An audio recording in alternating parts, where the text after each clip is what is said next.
ఓం అస్మద్గురుభ్యో నమః. శ్రీమతే రామానుజాయ నమః. యో నిత్యమచ్యుతపదాంభుజయుగ్మరుక్మా వ్యామోహతస్తదితరాణి తృణాయ మేనే అస్మద్గురోర్భగవతోస్త్యధైకసింధో రామానుజస్య చరణౌ శరణం ప్రపద్యే. కాశ్యపాన్వయ సంజాతం నారాయణపదాశ్రితం శ్రీమన్నారాయణం వందే యతీశ్వరశ్రియాజుషం. ప్రియ భగవద్బంధువులందరికీ ఆచార్య మంగళాశాసనములతో ఈ యొక్క పుష్యమాస పౌర్ణమి గురించి ఆచార్య మంగళాశాసనములతో మనం వచనాలను తెలుసుకుందాం. ఈ పుష్యమాసంలో పౌర్ణమి గురువారంతో కూడినటువంటి పౌర్ణమి, అంటే 25వ తారీఖు, అంటే 2-5-7 కేతు యొక్క ప్రభావాన్ని ఎక్కువగా చూపెడుతుంది. అయితే ఆ రోజు పునర్వసు నక్షత్రం కూడా మనకి ఉదయం 8 గంటల వరకు కూడా ఉన్నది. తరువాత పుష్యమి నక్షత్రం వస్తుంది. అయితే ఆ రోజున మనకి చేయవలసినటువంటి విశేషమైనటువంటిది ఏంటి అంటే అమ్మవారి యొక్క ఆరాధన, లక్ష్మీ ఆరాధన, శక్తి స్వరూపిణైనటువంటి ఏదైనా కూడా అమ్మవారి యొక్క ఆరాధన ఒకటి, శనీశ్వరుడికి ఒక ఆరాధన ఒకటి. ఈ రెండు గనక మనం ఈ యొక్క పుష్యమాస పౌర్ణమి ఆచరించినట్లయితే సకలమైనటువంటి అభీష్టాలన్నీ కూడా నెరవేరుతాయని చెప్తుందన్నమాట.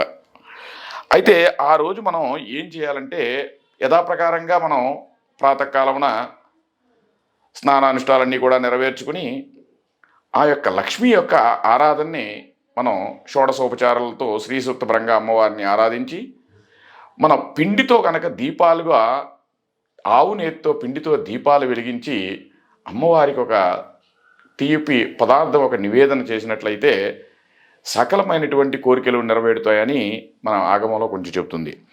అయితే ఆ రోజున మనకి గోవులకు కూడా మనం గోశాలకు వెళ్ళి మన యొక్క గ్రహ సంచారం ఏ విధంగా అయితే లేదో అటువంటి వారు వెళ్ళి ఆకుకూరలు కానీ ఒక మన గ్రహ అనుకూలంగా ఏదైతే నవధాన్యాలు వాటిని మనం గోవుకు కూడా తినిపించడం కూడా మనకి విశేషమైనటువంటి ఫలప్రదం ఇస్తుంది. అలాగే ఈ యొక్క శ్రావణ మాసం పౌర్ణమి నుండి ఈ యొక్క పుష్యమాస పౌర్ణమి కూడా వేదాధ్యయనానికి, మనం వేదాలన్నీ కూడా చదవడానికి అనుకూలమైనటువంటి సమయం కూడా ఇది పెద్దలు అందరూ కూడా చెప్తారు. ఎందుకంటే ఈ యొక్క సమయంలో అందరూ కూడా ప్రతి ఒక్కరూ కూడా వేదాధ్యయనం మనం చదవచ్చు, అనుకుంటే చదవడానికి కూడా అనుకూలమైనటువంటి సమయంగా ఉంటుంది. అలాగే ఈ యొక్క పౌర్ణమి రోజు ఈ యొక్క పుష్యమాసంలో ఎక్కువగా నువ్వులు బెల్లంతో చేసినటువంటి పదార్థాలని మనకి ఎక్కువగా వాడటం జరుగుతుంది. ఇప్పుడు మన సంక్రాంతి కూడా అరిసెల్లో ఎక్కువగా నువ్వులు వాడతారు. ఎందుకంటే ఇవి ఈ యొక్క చలి వాతావరణానికి శరీరంలో ఉన్నటువంటి ఉష్ణాన్ని పెంపొందిస్తూ ఉంటుంది అనమాట. అంటే ఆరోగ్యపరంగా కూడా మనకి శాస్త్రపరంగా కూడా విశేషమైనటువంటిది ఈ యొక్క నువ్వులు బెల్లం వాడటం వలన ఉంటుందన్నమాట. అలాగే ఈ పదార్థాలన్నీ కూడా వాడడం వల్ల మనకి శాస్త్రరీత్యా కూడా మనకి ఆరోగ్యపరంగా కూడా మంచి ఆయుష్ని కూడా పెంచుతుంది అన్నమాట. అలాగే ఈ పౌర్ణమి నాడు చంద్రుడి యొక్క ప్రాముఖ్యత కూడా ఉంది. ఆ రోజు చాలామంది కూడా ఉపవాసం ఉంటారు. కొంతమంది ఆ రోజు ఉపవాసం ఉండి సాయం వేళల్లో ఆ యొక్క చంద్రుడు మనస్కారకుడు. చంద్రమా మనసోజాత చక్షుసూర్యో అజాయిత ముఖామింద్రశ్చ అగ్నిశ్చ ప్రాణాద్వాయురజాయిత అని మనకు చెప్తుంది. అలాగే చంద్రుడికి మనం సాయి సంధ్య వేళ ఆవు పాలలో కొంచెం కనుక బెల్లం వేసి ఆ సంధ్యా దీపారాధన చేసి ఆ యొక్క చంద్రుని కనుక నివేదించేసి చంద్రుని యొక్క గ్రహ సంచారం ఎవరికైతే అనుకూలంగా లేదో వారికి ఈ యొక్క పాలు కూడా నివేదించినట్లయితే వారికి గ్రహ సంచారం కూడా అనుకూలంగా ఉంటుంది. అలాగే మనం అనుకున్నాం కదా, శనీశ్వరుడికి కూడా చాలా విశేషమైనటువంటిది ఈ యొక్క పుష్యమాసం పౌర్ణమి. ఆ రోజు ఉదయం మనం యథాప్రకారంగా దేవాలయానికి వెళ్ళి నవగ్రహాలు ఉంటే కనుక శనీశ్వరుడికి అభిషేకం చేసి దానం అనేది ఆ రోజు ఈ యొక్క శనివారం నాడు బ్రాహ్మణులకు తగినటువంటి దానం, ఏ దానం అన్న చోటు, అది వస్త్రదానమా అన్నది ఏదన్నా కొనికి దానం చేస్తే విశేషమైనటువంటి ఫలప్రదాన్ని ఇస్తుంది ఈ యొక్క పుష్యమాస పౌర్ణమి. కాబట్టి ఈ యొక్క గురువారం, ఎందుకంటే కేతుగ్రహ కూడా అనుకూలించేటువంటి ఈ యొక్క పౌర్ణమి మనకి గురువారం నాడు ఉంది. నక్షత్రం కూడా పునర్వసు నక్షత్రం ఉంది, పుష్యమి నక్షత్రం ఉంది. రామచంద్రుని యొక్క పునర్వసు నక్షత్రం అవుతుంది, పుష్యమి నక్షత్రం కూడా ఉంది కాబట్టి మనం అమ్మ యొక్క ఆరాధనని మనం లక్ష్మీ చేద్దాం.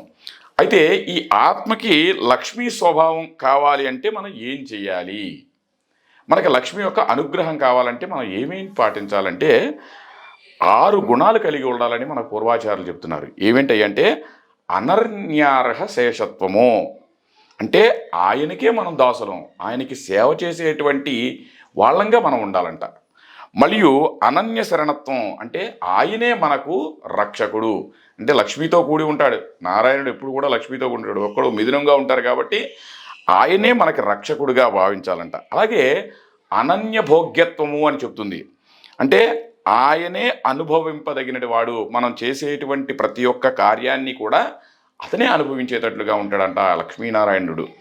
అలాగే సంశ్లేషధరికి, అంటే స్వామి కలయికలో ఆ యొక్క స్వామిని పొందినటువంటి ఆనందం మనం పడటం అన్నమాట.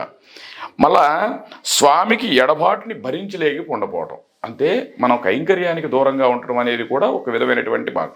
ఈ యొక్క ఆయనే ఈ యొక్క అన్నింటికీ కూడా నిర్వాహకుడు, సకలమైనటువంటి సమస్త జీవావళికి ప్రాణికోటికి కూడా అతనే ఒక మూల కారణంగా మనం గ్రహించినట్లయితే ఈ 6 గుణాలు గనక మనిషి గనక ఉంటే గనక ఆ యొక్క లక్ష్మి యొక్క స్వభావం మనకు వస్తుంది అని కూడా మనకు పూర్వాచార్యులు చెప్పాడు. కాబట్టి ఈ యొక్క పుష్యమాస పౌర్ణమి రోజున ప్రతి ఒక్కరు కూడా లక్ష్మి యొక్క ఆరాధన, ఆ చంద్రుని యొక్కకి మన పావు పాల్లో బెల్లం వేసి నివేదన కాబట్టి, లక్ష్మీ ఆరాధనలో తీపి పదార్థం నివేదనగా కాబట్టి, శనీశ్వరుడికి మనం చేసినటువంటి అభిషేకంలో ఆ యొక్క బ్రాహ్మణులకి ఇచ్చే దానం వంటి కూడా ఇక మనకి ఈ పౌర్ణమి రోజున చాలా విశేషమైనటువంటి ఫలప్రదాలను ఇస్తుంది. కాబట్టి ప్రతి ఒక్కరూ కూడా ఈ యొక్క అవకాశాన్ని, ఆ యొక్క అమ్మ యొక్క ఆరాధనకు ప్రతి ఒక్కరు కూడా పూనుకొని అమ్మ యొక్క కృపా కటాక్షాలు ప్రతి ఒక్కరూ కూడా మనం పొందుదాం. జై శ్రీమన్నారాయణ.